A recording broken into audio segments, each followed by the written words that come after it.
आप सभी का स्वागत है हमारे इस ऑनलाइन प्लेटफॉर्म के ऊपर। पिछली क्लास के अंदर अपनी चर्चा कर रहे थे सभ्यताओं के ऊपर, जिसमें से अपनों ने कालीबंगा और आपकी जो बेराट सभ्यता है उसके ऊपर चर्चा कर ली है। आगे जो हमारी अगली सभ्यताएं होंगी वो कौन कौन सी हैं आज अपने पढ़ेंगे। एक तो आहड़ सभ्यता और साथ में अपने पढ़ेंगे गणेशवर सभ्यता, जो कि पहले किसके अंदर आती थी, सीकर के अंदर, लेकिन वर्तमान के अंदर क्या है, नया जिला बन चुका है नीम का थाना। ठीक है, तो चलिए भी पहले थोड़ा सा क्या है अपने रिवीजन सा कर लेते हैं। जैसे कालीबंगा सभ्यता है, इसकी जो खोज करता है, उत्खनन करता है, वो मैं आपको बता चुका हूँ। कौन सी नदी के किनारे थी, गगन नदी के किनारे थी। यहाँ पर क्या है, ये एक प्रकार से नगरीय सभ्यता थी। 5 स्तरों पर क्या है, इसका उत्खनन हुआ था। ठीक है, और सर्वप्रथम जो जानकारी है वो एलपी टेसीटोरी जी ने दी थी। और जितनी भी सभ्यताएं हैं वो किसके किनारे अवस्थित होती है, भी नदियों के किनारे अवस्थित होती हैं। यहाँ पर खेती के भी साक्ष्य मिले हैं, संयुक्त परिवार के भी साक्ष्य यहाँ पर अपने देखने को मिलते हैं। कुत्ता यहाँ पर पालतू जानवर था। कांस्य युगीन सभ्यता थी। ठीक है, और लगभग ये मान के चलिए 2 से 2,500 वर्ष पुरानी। हड़प्पा के एक प्रकार से ये क्या है, समकालीन थी। यहाँ पर भी क्या है, समकोण पर जो सड़कें काटती थी। तो इस प्रकार की जितनी भी बातें अपने कर चुके हैं। इसी प्रकार से यदि मैं बात करूं, उसके बाद अपनों ने पढ़ा था बेराट सभ्यता, जिसको अपने विराटनगर के नाम से भी जानते हैं। जिस समय जनपदों का उदय हुआ था उसमें ये विराट, यानी कि जो विराटनगर है, ये मत्स्य जनपद की क्या हुआ करती थी, राजधानी। यहाँ पर मैं नदी बताना आपको भूल गया था, बाणगंगा नदी। वैसे ये सभी को याद होगा कौन सी नदी के किनारे है, बाणगंगा। और जो कालीबंगा है वो आपको मैं बता चुका हूँ। घग्गर बोल दो, नाड़ी बोल दो, ठीक है, पाट बोल दो, नट बोल दो, द्वेषवती, सरस्वती, सभी इसी के नाम है। इसको सरस्वती नदी घाटी सभ्यता भी कुछ बोलते हैं। इसी प्रकार से विराट, जो कि बाणगंगा नदी के किनारे है, ये एक प्रकार से मौर्यकालीन यहाँ पर अवशेष अपने को देखने को मिलते हैं। साथ में एक और याद रख लेना, ये लोह युगीन भी है। ये क्या है, साथ में ये लोहा युगीन भी है। मौर्य काल से संबंधित अवशेष वगैरह है, जो सिक्के वगैरह है उनके ऊपर अपने चर्चा कर चुके हैं। लोधी वंश के कुछ सिक्के मिले हैं। इसी प्रकार से कपड़े में बंधी हुई क्या है, 37 मुद्राएं मिली है, जिसमें से 8 सिक्के जो पंचमार्क हैं, और 16 सिक्के जो वो किसके हैं, यूनानी शासक मिनांडर के हैं। इसी प्रकार से बाणगंगा नदी के अंदर ये बेराट जो सभ्यता है आपकी, यहाँ पर ये प्रश्न पूछा गया, ध्यान रख लेना। सूती कपड़े, सूती कपड़े के जो साक्ष्य हैं वो कहाँ से देखने को मिलते हैं, सर्वप्रथम वो बेराट यानी कि विराटनगर सभ्यता से अपने को देखने को मिलते हैं। आज की क्लास में अपनी चर्चा करेंगे आहड़ सभ्यता। चलिए, आहड़ हमारे सिलेबस के अंदर मुख्य तौर पर ये 4 ही सभ्यताएं दी गई हैं, और इन्हीं के ऊपर अपने क्या है चर्चा करेंगे। आहड़ सभ्यता, सबसे पहले मैं बात करूं, ये आहड़ सभ्यता है, ये कहाँ पर अवस्थित है, तो आपको याद रखना है कहाँ अवस्थित है, भी उदयपुर के अंदर है। उदयपुर के अंदर क्या है, ये स्थित है। इसी प्रकार से यदि मैं बात करूं, इसकी खोज जो है वो किसने की थी, ये खोज आप याद करना भी, अक्षय कीर्ति व्यास। कौन है, अक्षय कीर्ति व्यास। अक्षय कीर्ति व्यास जी ने की थी 1953 के अंदर।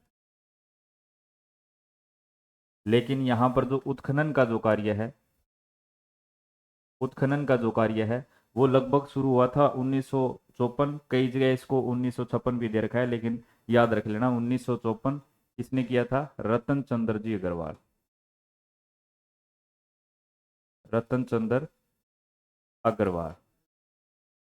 इसके साथ में पहले 1954 या 55 के आसपास रतन चंद्र जी अग्रवाल है, उन्होंने यहाँ पर उत्खनन का कार्य किया। उसके बाद में 1961 के अंदर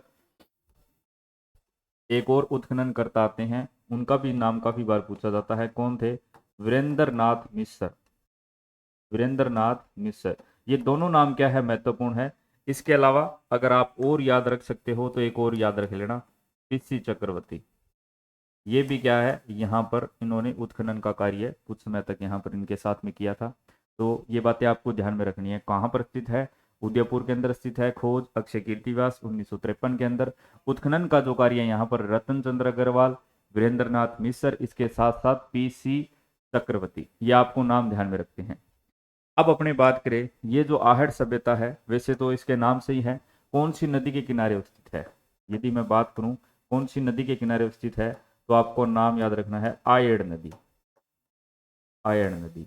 और इसी आयड़ नदी को अपने बेड़च नदी के नाम से भी जानते हैं, बेड़च नदी। ये जो आयड़ नदी है, उदयपुर के अंदर एक उदय सागर झील बनी हुई है, उसके अंदर गिरने के बाद जब ये वापस निकलती है तब इसको बेड़च के नाम से जाना जाता है। तो इस सभ्यता को, ये जो सभ्यता है, आपको आयड़ भी नाम मिल सकता है या फिर बेड़च नदी का नाम भी मिल सकता है, यानी बेड़च नदी के किनारे कौन सी सभ्यता है ऐसे भी पूछा जा सकता है। तब हमारा उत्तर क्या होगा, आहड़ सभ्यता। अब इसके क्या है, उपनाम काफी बार पूछे जाते हैं जी। आहड़ सभ्यता के जो उपनाम है वो क्या है, बहुत बार पूछे जाते हैं। आपको ये उपनाम ध्यान में रखने हैं। इसको एक तो आघाटपुर क्या बोला जाता है, आघाटपुर सभ्यता। इसी के साथ साथ इसी सभ्यता को धूलकोट के नाम से भी जाना जाता है, धूलकोट सभ्यता के नाम से जाना जाता है। इसी के साथ साथ इसको बनास सभ्यता के नाम से भी जाना जाता है। ठीक है। अब यहाँ पर आज ये जो आघाटपुर है, ये इसका क्या है भी, सबसे प्राचीन नाम है। क्या है, इसका सबसे प्राचीन नाम है। और इसी प्रकार से ये जो धूलकोट है, ये इसका स्थानीय नाम है। स्थानीय लोग जो हैं इसको धूलकोट के नाम से जानते हैं, या उनके द्वारा दिया गया नाम है। और यदि मैं बात करूं, ये जो इसका धूलकोट नाम है, इसके नाम, इसका ये जो नाम है, ये कौन बताते हैं, रतन चंद्र अग्रवाल जी। इनके अनुसार ये क्या है, इसका जो उपनाम है वो धूलकोट भी है। और बनास संस्कृति या बनास संस्कृति के नाम से इसको कौन जानता है, बनास संस्कृति कर लोगे इसको, बनास संस्कृति, बनास संस्कृति के नाम से, बनास संस्कृति इसको किसने बोला है, एच.डी. सांकलिया। किसने बोला है, एच.डी. सांकलिया ने इसको बनास संस्कृति भी बोला है। तो ये आपसे पूछा जा सकता है, ये जो आहड़ सभ्यता है इसको बनास संस्कृति किसने बोला है, यह इस नाम की उपमा किसने दी है, एच.डी. सांकलिया जी ने। आघाटपुर जो इसका नाम है वो कैसा नाम है, इसका सबसे प्राचीन नाम है। धूलकोट जो है, ऐसा बोलने वाले कौन है, रतन चंद्र जी अग्रवाल है, या फिर ये इसका क्या है, स्थानीय जो है वो नाम है। इसी के साथ साथ इसका एक महत्वपूर्ण नाम आपको और ध्यान में रखना है। क्या रखना है, इसको ताम्रवती नगरी के नाम से भी जाना जाता है, ताम्रवती नगरी के नाम से भी जाना जाता है। अब एक बात मैं आपको बता देता हूं, ये तीन नाम जो है आपको एक जैसे दिखाई देंगे, लेकिन थोड़ा सा ध्यान रखना है। एक तो है ताम्रवती नगरी, एक नाम आता है ताम्रयुगीन, ताम्रयुगीन, एक नाम आएगा आपके सामने ताम्र संचयी। ठीक है। तो यहां पर यदि आपको दिया जाए भी ताम्रवती नगरी के नाम से कौन सी सभ्यता जानी जाती है, तब आपका उत्तर होना चाहिए आहड़। यदि ताम्रयुगीन आ जाए या फिर ताम्र संचयी आ जाए, तो ये दो नाम किसके हैं भी, ये गणेश्वर सभ्यता के हैं। किसके हैं, गणेश्वर सभ्यता के हैं। कई बार विद्यार्थी इसके अंदर क्या है, क्योंकि ये नाम एक जैसे है ना, ताम्र के कारण गलत कर देते हैं। ये लीजिए। तो इतनी बातें आपको क्या है, इस सभ्यता से संबंधित ध्यान में रखनी है। अब अपनी बात करते हैं भी, यहाँ पर जो हमें हैं कौन कौन से प्रमाण देखने को मिलते हैं, या इस सभ्यता को अपने कौन सी सभ्यता बोल सकते हैं। अब मैं यदि इसकी बात करूं विशेषताओं के बारे में, तो एक तो इसको क्या है, ग्रामीण सभ्यता, ये भी क्या थी, एक प्रकार से ग्रामीण सभ्यता थी। जैसे कालीबंगा सभ्यता थी वो कैसी थी, नगरीय सभ्यता थी। उसी प्रकार से ये जो आहड़ सभ्यता है ये कैसी सभ्यता है, ये एक प्रकार से आपकी ग्रामीण सभ्यता है। यहाँ पर भी अपने को क्या है, संयुक्त परिवार, संयुक्त परिवार में यहाँ पर क्या है, लोग रहते थे। इसी के साथ इसकी और अन्य विशेषताओं के बारे में मैं बात करूं, तो इसको अपने ताम्रयुगीन सभ्यता भी बोल सकते हैं। ठीक है। यहाँ पर क्या है, इसको ताम्र नहीं, कांस्य, इसको कांस्य युगीन। इसी के साथ साथ यहाँ पर क्या है, इस सभ्यता ने अपने अंत के अंदर क्या हुआ था, लोह युग के अंदर प्रवेश कर लिया था। ठीक है। यहाँ पर 79 लोहे की मुद्राएं मिली हैं, लोहे की बनी, लोहे की क्या मिली हैं, मुद्राएं, जिस कारण इसको क्या है, लोह युगीन के अंदर भी रखा जाता है। ठीक है। लोह युगीन के अंदर भी रखा जाता है। इसी के साथ मैं अन्य बात करूं, तो यह जो सभ्यता है ये 8 बार उजड़ी और 8 बार वापिस से इसका क्या है, बसने के हमें यहाँ पर प्रमाण देखने को मिलते हैं। अन्य और इसकी विशेषताओं के बारे में मैं बात करूं, तो यहाँ पर बहुत सारे अपने को साक्ष्य देखने को मिलते हैं, जैसे तांबे के कुछ उपकरण यहाँ पर देखने को मिलते हैं। ठीक है, यहाँ पर 6 तांबे के उपकरण, 6 तांबे के 6 तांबे की मुद्राएं व 3 मोहरे भी यहाँ पर हमें क्या है मिली हैं। इसी के साथ यहाँ पर तांबा गलाने की क्या है भट्टियाँ, तांबा गलाने की भट्टियाँ मिली हैं। ये मैं बात कर रहा हूँ इसकी विशेषताओं के बारे में, जो यहाँ पर उत्खनन किया गया था। तो उसके बाद यहाँ पर कौन कौन सी वस्तुएं यहाँ पर अपने को मिली है, क्योंकि इनमें से प्रश्न पूछा जाता है। चाहे तांबे की मुद्राएं, 3 मोहरे, तांबे गलाने की भट्टी, ये कहाँ पर अपने को देखने को मिलती हैं। तो ये तांबा गलाने की भट्टी ये अपने को गुणेश्वर सभ्यता के अंदर भी देखने को मिलता है। वहां पर भी क्या है, तभी तो इसको क्या बोला जाता है, ताम्रवती नगरी के नाम से भी इसको क्या है जाना जाता है। इसी के साथ साथ यहाँ पर अन्य मैं बात करूं, यहाँ पर मिट्टी के दीपक के अवशेष मिले हैं, मिट्टी के दीपक के अवशेष मिले हैं, जिससे अपने ये अनुमान लगा सकते हैं भी यहाँ के जो लोग थे वो धार्मिक प्रवृत्ति के भी थे। इसी के साथ साथ यहाँ पर आटा पीसने की चक्की, क्या है, आटा पीसने की चक्की। इसी के साथ साथ 6 चूल्हे मिले हैं यहाँ पर। तभी तो यहाँ से अपने क्या बोल सकते हैं, यहाँ पर संयुक्त परिवार रहा करते थे। 6 चूल्हे मिले हैं जिनके अंदर क्या है, हथेली के समान, हथेली के समान छाप मिली है, जिनके अंदर मानव हाथ की जो हथेली होती है ना उसके समान हथेली की छाप इन चूल्हों के अंदर अपने को क्या है देखने को मिलती हैं। तो ये भी जो मैं आपको बता रहा हूँ ये सभी क्या है, इसकी विशेषताएं हैं, सभी की सभी क्या है इसकी विशेषताएं हैं। जैसे 6 तांबे की मुद्राएं, 3 मोहरे।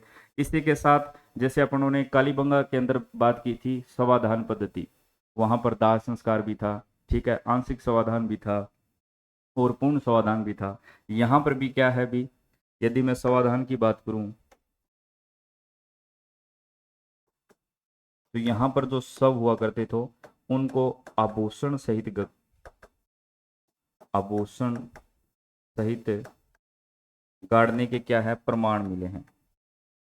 और ये जो शव यहाँ पर क्या है ये गाड़ते थे या फिर दफनाते थे, उनका जो मुंह है, मुख जो है उसको उत्तर दिशा की ओर रखा जाता था। किस दिशा की ओर, उत्तर दिशा की ओर। ये सभी की सभी जो विशेषताएं हैं ये किसकी है भी, आपकी जो आहड़ सभ्यता है ये सभी की सभी विशेषताएं क्या है इसकी है। इसके अलावा बहुत बार ये प्रश्न पूछा जाता है कि लाल काले रंग वाली मर्दभांड, मर्दभांड आप सभी जानते हो भी, मर्दभांड किसको बोलते हैं, मर्दभांड का मतलब है मिट्टी से बने बर्तन, इसको बोलते हैं मिट्टी से बने बर्तनों को बोलते हैं। यहाँ पर लाल काले क्या मिले हैं, मर्दभांड मिले हैं। लाल धरातल पर क्या है, काले रंग से उनको अलंकृत, अलंकृत का मतलब होता है सजाना, सजावट करके। तो लाल काले क्या मिले हैं, मृदभांड, यहाँ पर मृदभांडों के यहाँ पर क्या है साक्ष्य मिले हैं। और ये लिख लेना क्या होते हैं, मिट्टी के बर्तन, एक प्रकार से बड़े पात्र। ये जो इनको क्या है बोल चाल के अंदर ये भी नाम पूछा गया है एक बार, गोरे व कोठे, गोरे व कोठे के नाम से जाना जाता है सामान्य बोलचाल की भाषा में। इसी के साथ साथ इस सभ्यता के अंदर अपने को अन्य और जो महत्वपूर्ण प्रमाणों की यदि मैं बात करूं तो यहाँ पर रंगाई छपाई, रंगाई और छपाई के साक्ष्य भी हमें देखने को मिलते हैं। यानी बस रंगाई और छपाई यानी जो ठप्पे वगैरह लगाते थे उनके भी साक्ष्य अपने को यहाँ पर देखने को मिलते हैं। साथ में और मैं बात करूं यहाँ पर माप तोल के बाट, माप तोल के बाट यहाँ पर हम अपने को इस सभ्यता के अंदर देखने को मिलते हैं। काफी महत्वपूर्ण सभ्यता है। और लगभग अगर मैं इसके कालक्रम की बात करूं, कालक्रम की बात करूं तो इसको 4000 वर्ष पुरानी माना जाता है।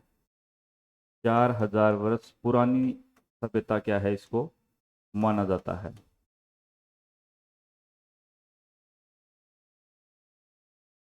लेकिन हमारे जो गोपीनाथ जी शर्मा है, लेकिन इतनी महत्वपूर्ण बात नहीं, अगर लिखना चाहो तो ये भी लिख सकते हो, हमारे जो गोपीनाथ शर्मा जी हैं,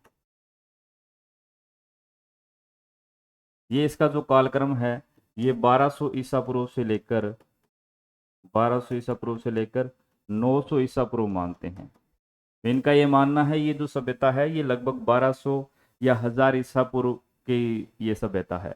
लेकिन अन्य जो विद्वान है वो लगभग इसको क्या है 4000 वर्ष इसको क्या है पुरानी सभ्यता मानते हैं। इसी के साथ साथ मैं आपको यहाँ पर बता चुका हूँ ये जो क्या है ये सभी बातें आपको ध्यान में रखनी है। ये क्या है एक तो आपकी ग्रामीण सभ्यता है, इसके साथ साथ संयुक्त परिवार के साक्ष्य यहाँ पर अपने को मिले हैं क्योंकि चूल्हे मिले हैं भी। ठीक है, इसी प्रकार समूह को क्या है ये आभूषण सहित गाड़ते थे। कृषि के यहाँ पर साक्ष्य मिले हैं, कृषि के यहाँ पर साक्ष्य मिले हैं। और कृषि की अगर मैं बात करूं तो यहाँ पर कौन कौन सी फसलों की अगर मैं बात करूं तो यहाँ पर अपने को किस किस के साक्ष्य देखने को मिलते हैं। यहाँ पर अपने को चावल और बाजरे के साक्ष्य देखने को मिलते हैं। इसके चावल और बाजरे, जैसे अपनों ने कालीबंगा सभ्यता के अंदर पढ़ा था गेहूं के साक्ष्य है, जौ के साक्ष्य है, कपास के साक्ष्य है। तो कालीबंगा से क्या याद कर लेना, ठीक है, कांस्य युगीन और कपास। ठीक है, लेकिन यहाँ पर मैं बात करूं तो चावल और बाजरे, तो इसी के साथ अपने क्या बोल सकते हैं ग्रामीण सभ्यता थी। संयुक्त परिवार में लोग रहते थे, रंगाई छपाई से परिचित थे, मापतोल के उपकरण भी मिले हैं, तांबे के अवशेष भी मिले हैं। कृषि के साक्ष्य यहाँ पर क्या है अपने को देखने को मिलते हैं और कांस्य युगीन थी ये। इसी के साथ साथ लोहे की मुद्राएं मिलने के कारण इसने क्या है लोह युगीन भी अपने बोल सकते हैं। यानी जो इसको अपने दो कालखंड में बांट सकते हैं। इसका जो पूर्व कालखंड है, पूर्व कालखंड है क्योंकि ये 8 बार उजड़ी और 8 बार क्या है बसी है। पूर्व कालखंड वो कैसा था, वो था कांस्य युगीन। और बाद वाला वो कौन सा था, बाद का जो आपका कालखंड है जब इसने क्या है लोह युग के अंदर क्या है एक प्रकार से प्रवेश कर लिया था।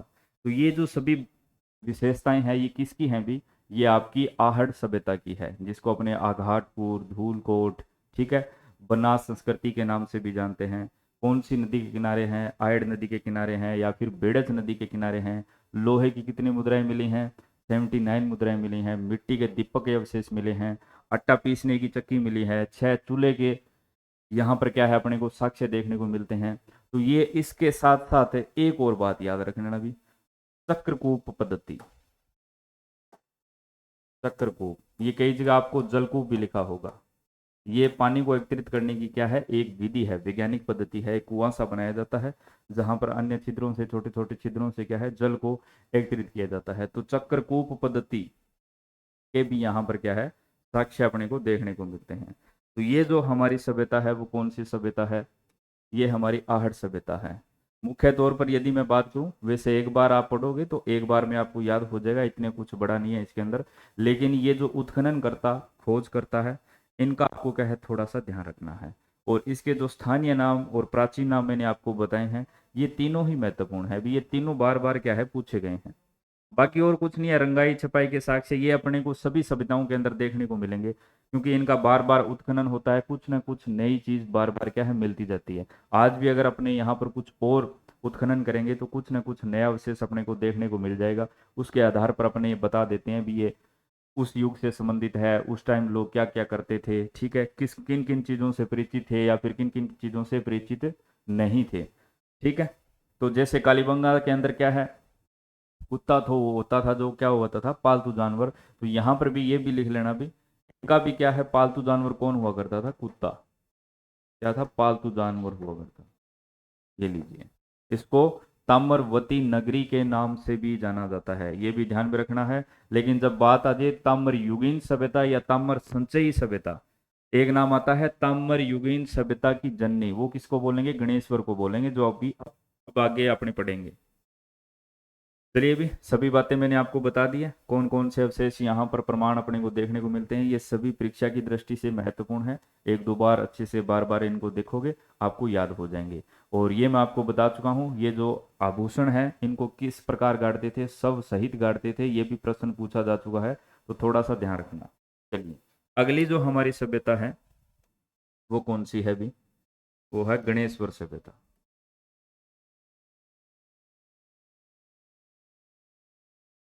गणेश्वर,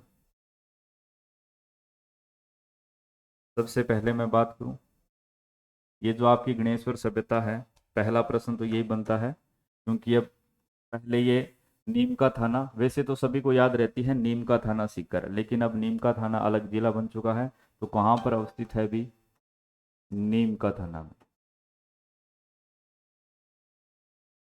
ठीक है, यदि पुराने जीके के उस हिसाब से पूछे, अगर नीम का थाना नहीं दिया गया हो तब आप सीकर कर देना, अन्यथा आप याद कर लेना भी, महत्वता किसको देनी है? नीम का थाना को। यदि मैं बात करूं, नदी की बात करूं, कौन सी नदी के किनारे अवस्थित है? कौन सी नदी के किनारे अवस्थित है? कांतली नदी के किनारे अवस्थित है। जितनी भी सभ्यताएं, चाहे अपने भारत के परिदृश्य से देखें या फिर राजस्थान के दृष्टिकोण से देखें, नदी घाटी के किनारे ही देखने को मिलेगी। कौन सी नदी के किनारे हैं? कांतली नदी के किनारे है। टाइम पीरियड की यदि मैं बात करूं तो इसका जो टाइम पीरियड है वो लगभग 2800 ईसा पूर्व का माना जाता है। ठीक है, 2800 ईसा पूर्व का माना जाता है। कालक्रम थोड़ा सा ध्यान में रख लेना, बाकी इतना वो याद करने की आवश्यकता नहीं है, एक बार पढ़ोगे ध्यान में आ जाएगा। कालक्रम नहीं पूछा जाता है, खोज वगैरह काफी बार पूछ ली जाती है। अब अगर मैं बात करूं, ये जो सभ्यता है इसका जो उत्खनन कार्य है वो किन के माध्यम से किया गया, तो वो अपने लिए क्या है? महत्वपूर्ण है। चलिए अब अपनी बात करें खोज। अब कुछ एक विद्वान ऐसे हैं जो आपको दोनों सभ्यताओं के अंदर देखने को मिलेंगे। जैसे ये जो गुणेश्वर सभ्यता है नीम का थाना के अंदर, इसकी जो खोज है वो किसने की थी? रतन चंद्र जी अग्रवाल ने। रतन चंद्र अग्रवाल। ठीक है, तो ये ध्यान में रख लेना, खोजकर्ता कौन है? रतन चंद्र अग्रवाल। और यही रतन चंद्र अग्रवाल आपकी जो आहड़ सभ्यता है उसके अंदर भी अपनों ने पढ़ा था। जो उत्खनन के अंदर उन्होंने क्या है, एक प्रकार से सहयोग किया था। इन्होंने इसकी खोज की थी 1972 ईस्वी के अंदर। सन याद रहे थे तो ठीक है, वरना कोई बड़ा इश्यू नहीं है, लेकिन याद रखना है अपने को। खोजकर्ता कौन है? रतन चंद्र जी अग्रवाल। इसके बाद में इसका जो मुख्य उत्खनन है वो किसके निर्देशन में हुआ? ठीक है, उत्खनन जो है वो किसके निर्देशन में हुआ, तब आपको ध्यान रखना है, विजय कुमार। विजय कुमार व आपके ये जो रतन चंद्र अग्रवाल है, ये दोनों ही थे, रतन चंद्र जी अग्रवाल।